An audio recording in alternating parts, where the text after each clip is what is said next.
I am Brett Tanaka. I am the Computer Science Educational Specialist with the Hawaii Department of Education. And basically today, today's Hawaii Breakout session is just to present just a brief overview of where we are with respect to computer science in Hawaii, and which includes elementary, middle, and high school. Trying to check. I believe most of our participants here are from the Hawaii DOE, but I also want to acknowledge that we do have our independent schools and our charter schools as well. Obviously, today's session is only a half an hour, so we don't have that much time to discuss. But what I'm going to do is spend maybe the first 10 or 15 minutes just giving a brief overview of where things are at. Some of you in the Hawaii Department of Education may have already gotten this overview, but we're going to just kind of go over it again. And then we'll spend the second half just addressing any questions and answers. Hopefully this morning's session with the keynote and CS's Elementary, we've got all of our partners from code.org, CSTA, and all part of this movement, as John said, to really grow computer science in our elementary school. So with that said, I'm going to start off with an overview video that just gives a summary of what's happening in computer science education in the Hawaii DOE.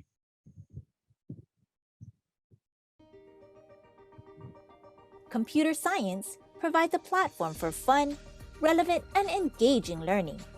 As a state, we have taken several steps to infuse computer science into all K-12 schools statewide. Let's take a look at where we started and where we are headed with computer science in Hawaii. In 2017, the Hawaii State Department of Education formed a computer science work group to convene a community of internal and external partners to explore how pre-K through 12 students can have computer science learning opportunities in school and beyond. The work group incorporated feedback from educators and stakeholders into a state action plan for computer science education to ensure that computer science learning and opportunities were provided with equity and access for all students. On May 3, 2018, the Hawaii State Board of Education approved the adoption of computer science standards based on the K-12 Computer Science Framework. On June 21, 2018, Governor David Ige signed into law Act 51 to develop and implement a statewide computer science curricula plan and ensure each public high school offers at least one computer science course by school year 2021 to 2022. On November 14, 2019, a Department of Education memo shared system updates that would take effect during school year 2020 to 2021. Equivalencies were identified to allow teachers to be Hawaii qualified in computer science. Computer science replaced the educational technology category in Infinite Campus. In addition, computer science was added as a content option for the additional content area section of the elementary report card. Advanced placement computer science courses categorized under multidisciplinary were changed to computer science.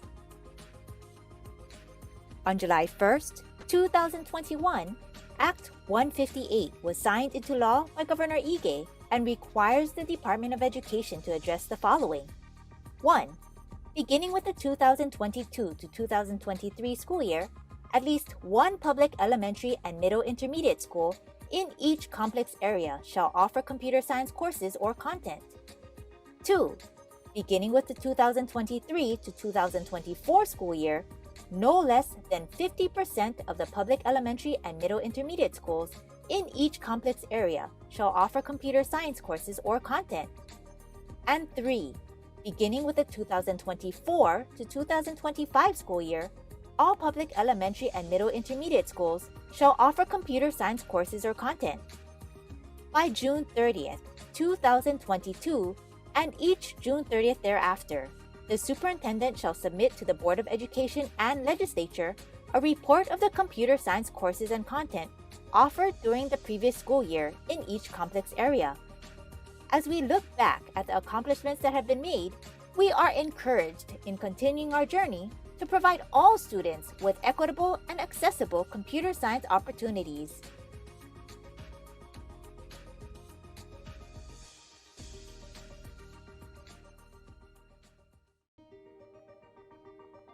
Computer science provides a platform for fun, relevant, and engaging learning.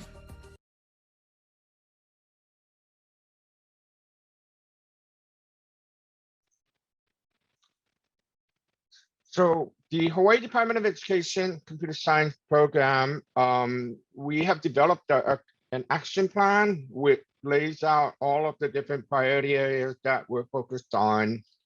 And here's the link to our current action plan for reference. This effort is also tied into creating a tri-level computer science team culture, which is based on our FISH philosophy, as well as the now panel hour statement.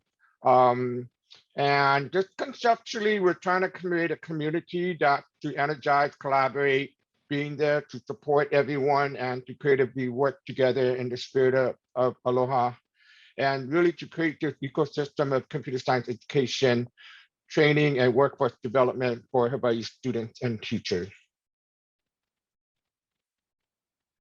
So the structure of the tri-level computer science team is made up of the state Office of Curriculum and Instructional Design computer science support team, working with our 15 complex area CS teams and their respective elementary, middle, and high schools. For reference, I have the link to the memo that established the teams for this school year.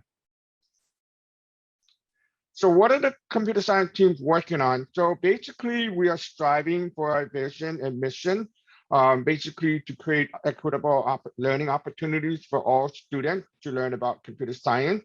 Right now, we're focused on developing our curricular implementation plan. So each of the 15 complex area CS teams are focused on Legislative Act 158 and 51 that were highlighted in the video.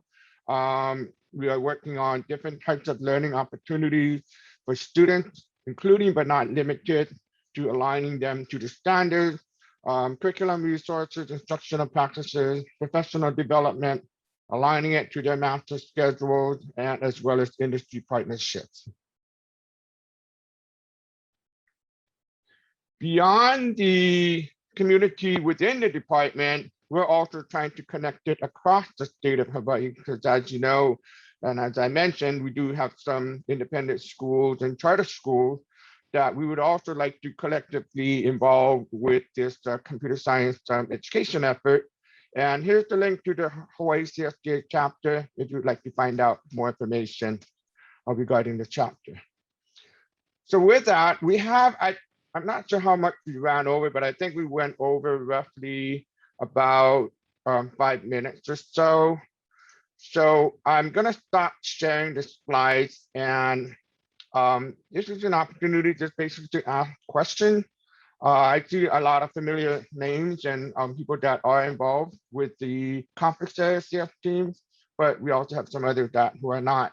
And so I kind of just wanted to open it up if anyone has any specific questions about whether it's the department computer science efforts. You can also use the chat. Also, if you have questions about the partnership with CS is elementary, and as well as any of the other partners that code.org, CSTA, and so forth. And hopefully you folks can get a sense that this is, this is really a national movement. It's not just what we're doing within the department or within the state. I mean, it's really across the United States that all the different states are really pushing for computer science education, just as we are. And I'll share that there are state in different levels. Some are just getting started, like where we were about 4 years ago. They're still kind of working on adopting their standards. They're trying to figure out how to get things going. To the other end of the spectrum, they've been doing it for a while. And as I mentioned, our efforts is going on about 4 years. We now have our 15 conflict areas teams. If you recall, when we first started this effort, it was the kickoff with the CSforAll script that Leanne Delizer mentioned in her keynote speech, that was the process we used to kick off this effort. And obviously that hasn't, we haven't really utilized much of it, even though that was intended to set the tone. But nevertheless, it's still there for us to revisit if the time is, if we're ready to kind of incorporate some of the script element, or whether it's not even needed at this point. I feel like, we are kind of slowly moving the efforts along. It's becoming much, clear. What are the strategies? What are the resources that, are involved in this effort? So I think I'll pause there. Anyone has any question, comment that we can discuss?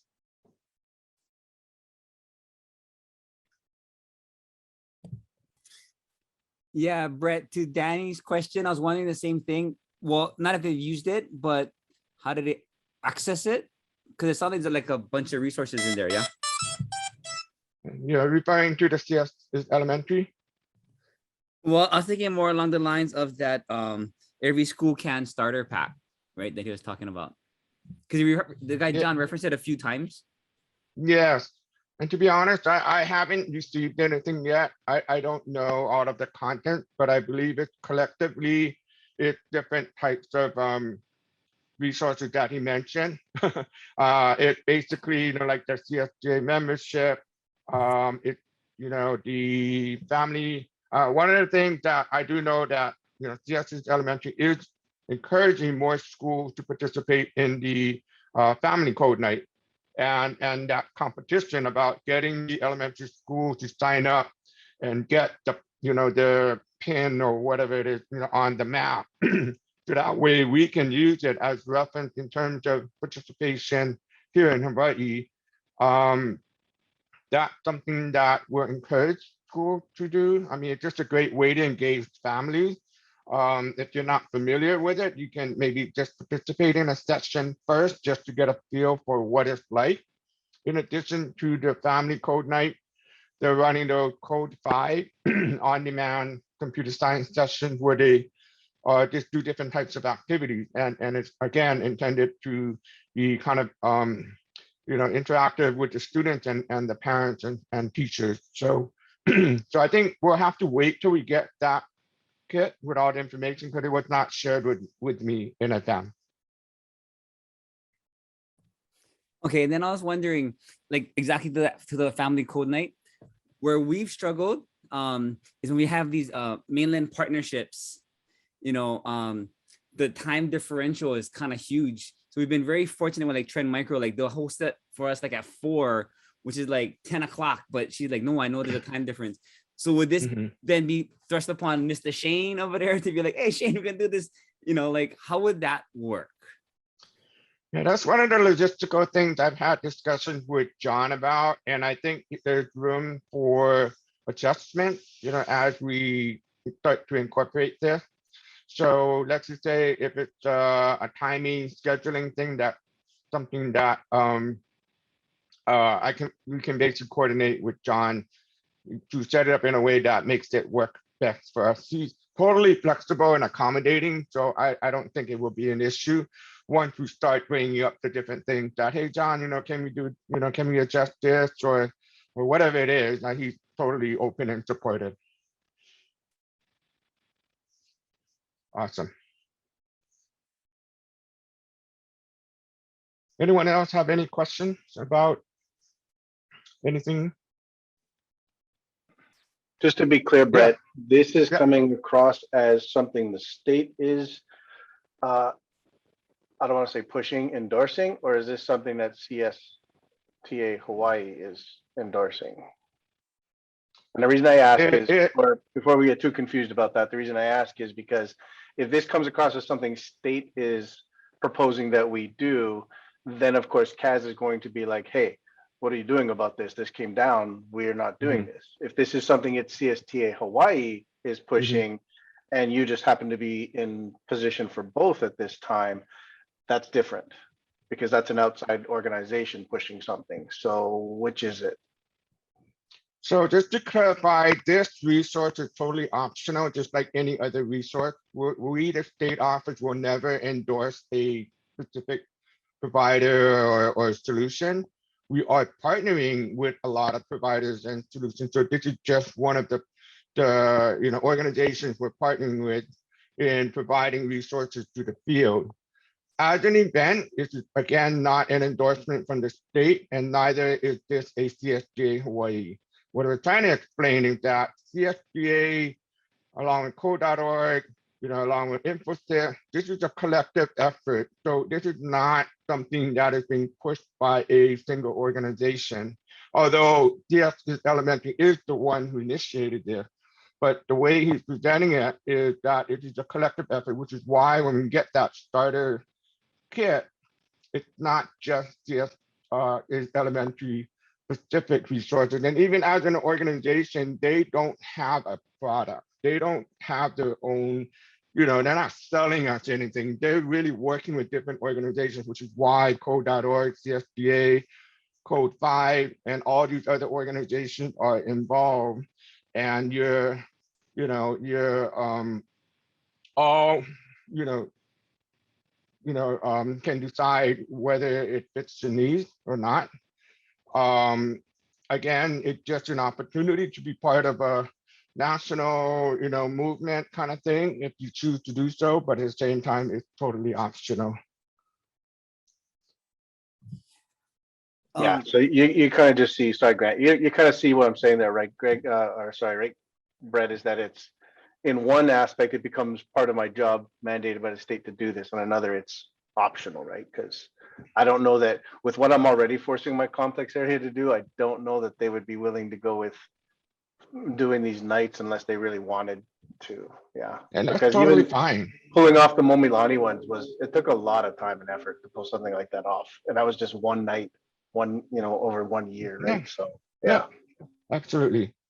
Like I said, it's totally optional. It's up to your complexes. If you folks have decided you want to do things a certain way, that's your Kuliana and your call, that's totally fine. Again, we're just here to support all the complexes with options and resources. So don't take it that, we're trying to do this as a top down or one size fits all. It has always been about you folks at the complex level leading your school and your administration and whomever is part of your team, how you're going to build this out. Okay, so Brett, if I can, and anybody else have questions, please, just tell Grant, "Nah, stop talking. Zordon's calling you." But to Shane's point, right? Yep. Whether it's CSTA or, it was when you sent that Act 158, I actually got a response from Kaz Davis, and then it got Harmony and I on the EO meeting on the docket. Because all this time we've been trying to argue, like, how do we fit CS on the plate to even bring up the conversation with the principals, right?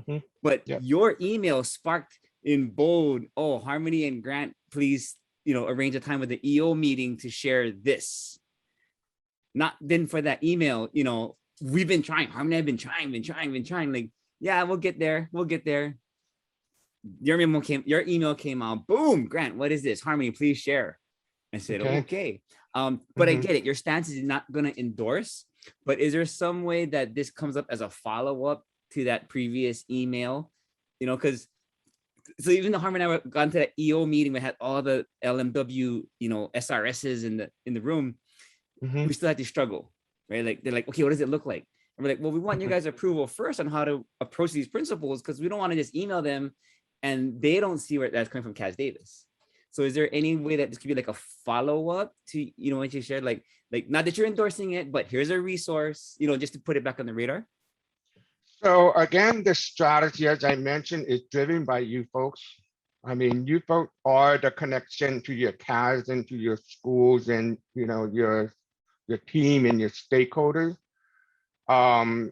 if you're asking us to go in and tell Cas Davis, whatever the follow-up, in terms of how elementary should look like in your complex, that's not the strategy. We can be there to support you, but ultimately you and Harmony are the leads or the point person for your complex. And that was the reason why I CC'd you on the email, because in theory, Cas Davis should have gone to you folks first and said, what's going on with elementary CS, but you folks were not on the email. So that's why I just CC'd you folks on, so that he is aware that you folks are involved. And maybe he did, and he just didn't include you folks.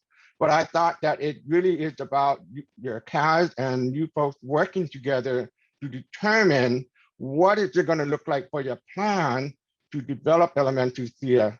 And if it's such that you need our support to be there with you when you have these meetings with Cas Davis, and to either brainstorm or to explain or to strategize what kind of resources should we use to come up with a plan, that's what we'll come in and do.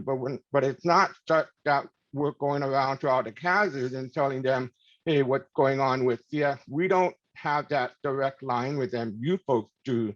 So that's why it's intentional that I'm trying to build you folks up as your own leader and point of contact to build this out, if that makes sense. Did that address your question, hopefully? No, it does. And I respect that you folks defer to the complex leads as the authority, right? But we're at different places. I mean, Shane is up here and I think I'm a Power Ranger. So, we're all at different places, right? But it's also been that layer of support coming from you folks, because honestly, like Cas will support our efforts, but we're like one of several RTs with one of several missions. And then, so for us, it's like fighting for our piece of the pie, right? Like we said before. And then hearing from you guys, I don't know, maybe anybody else from this group, have they had success with really getting forward? I mean, having the 158 really helps, that raised the, now we better start talking. But anybody else been having some momentum?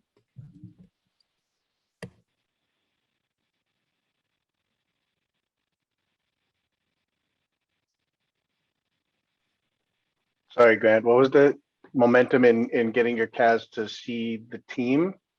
CS Well, team? yeah, because each Cas is tasked with so many different things, right? And then CS has been in the conversation. Like this is year 0, but I kid with Harmony that we've been in year 0 for like 3 years now. So it's like year 0.3, kind of thing, right? But now it's actually in the conversation, right? Yeah. Well, like you said, right, 158. All of a sudden they came to you going, hey, Grant, what are you doing about 158? And honestly, like, but we were trying to get on you guys. Yeah. Right. Yeah. No, I hear you. Yeah. I don't get too much on the SRS CAS principal docket often. But several years ago when I did, we had the whole entire leadership come in, and kind of like I did with you guys that one year, but you guys, it was only the principals that came that day, for that one training. But we actually had the curriculum coordinator come and their lead for CS come as well, tech coordinator, whatever. And they all did activities together to see that benefit. And that's kind of how we really got it sparked going, right? And then of course, knowing that it was eventually going to become a law mandated or something, right, of that nature, it kind of got everybody sparked. And I think that's this 158 is that kick in the butt, if you will, right? To say, hey, now we got to start doing something about it. So I need to nominate or get someone to be voluntold. Who's that first school, elementary and middle? From there, who's next? Because we've got a 3-year plan, right? You've turned that sand timer over now, and now it's ticking, right? And somebody's got to get something done. So that's, I think everybody here should probably have a lot of great momentum at this point for getting on that docket and saying, okay, but honestly, Grant, I just came up with the plan and then I said, this is what I think we should do. And since none of them had a better plan, I just said, okay, let's follow that. Right. Yeah. Sorry, guys. They're returning back to the main room. We'll continue this dialogue in our next CS leads meeting. And I know there's a lot of things we need to sort out, but let's get back to the main room. And then, like I said, we'll continue this at our next CS leads meeting. Okay, mahalo, everyone. Thank you.